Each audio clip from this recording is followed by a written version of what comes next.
With me in tow, my host sister and I walked towards a sliding wooden door. The heat and humidity of Japanese summers mixed with my nervousness and anxiety caused beads of sweat to form on my forehead. This was, after all, my first time in a Japanese high school.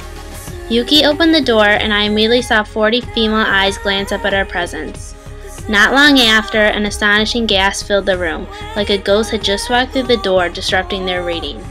Yuki and I stood in the doorway wearing our appropriate school uniforms, awkwardly waiting for the teacher to tell us when to introduce ourselves, in Japanese of course. The tall, young-looking man by the name of Hayashida-sensei came over and motioned us to sit down on the 2 chairs right next to his podium. As we sat, I felt the insecurity of glaring and staring from all around the room.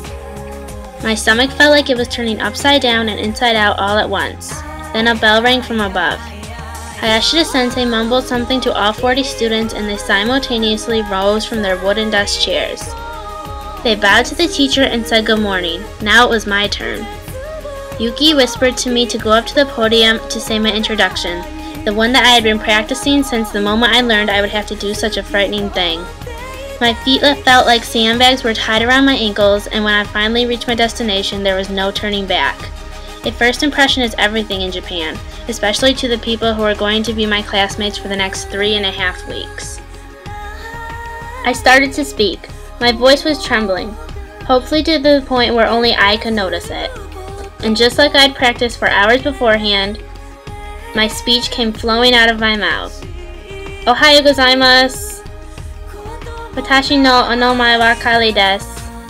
Watashi no 17 sai desu. Michigan kara kimashita. Watashi wa oguri-shan ga suki desu. Dozo yoroshiku onegai shimasu.